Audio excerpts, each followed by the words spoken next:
Today's workout begins with the chin up. For the chin up, go over to your pull-up bar. We take our hands, palms facing us. About a shoulder width grip, depends on your bar. She's got her hands a little bit more narrow, that's okay. From here, we get a nice strong grip and we hang with straight arms. Take your feet away by bending your knees.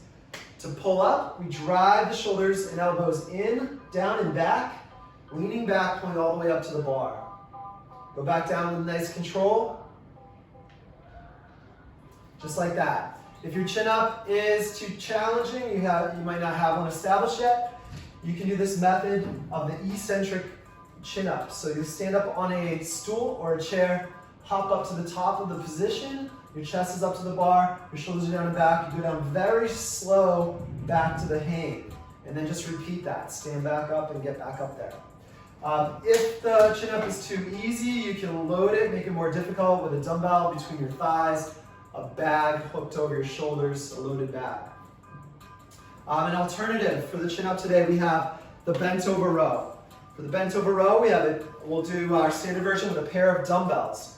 Take your feet hip width apart, push your hips back into a deadlift position. You want to push your hips back far enough that you can tilt over, get your back flat, about parallel with the floor. From there, we let our arms hang out in front of the body and we row the elbows into the sides, shoulders down and back, pinch the shoulder blades together.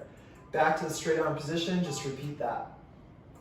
If you don't have two dumbbells, you can use a single dumbbell, a single kettlebell, a plate or a loaded bag. We'll show the loaded bag here, same position. Just pull it right into your belly. Our second movement today is the squat, the dumbbell squat. Ideally, we have a pair of dumbbells hooked up over the shoulders in the rack position, back here of the dumbbell, over the shoulders, elbows are up. Feet are wide enough to squat, just outside shoulders, feet straight ahead. From here, we pull down, hips lower than the knees, pushing the hips back and sinking those hips down. Keep the chest up, keep the elbows up, and drive up to standing. Just like that. If you don't have two dumbbells, you can use a single dumbbell on your chest, a kettlebell even on your chest, or a loaded bag on your chest. Just like that. Make sure you have your elbows up to support a plate or a loaded bag that's bigger. Our third and final movement today is the dip. We're going to do a bench dip. You can do this on a table or on a chair. Sit down on the object, get your hands right next to your hips. And if you're on the edge of the table or chair, you want the palm of your hand right on the edge there. From here, we scoot our hips just off the surface, extend the legs out straight.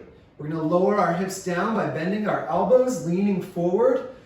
Ideally, we want to go down as low as possible. Feel the stretch. Get the back of the shoulder lower than the top of the elbow. From there, we press back up to straight arms. Our shoulders are down in this position. Neck is long. Again, lowering down, leaning forward as you lower down. If this is too challenging, bend your knees. You'll have some leg help here and do the same motion, but now that your knees are bent, you can press your feet into the floor, help yourself up.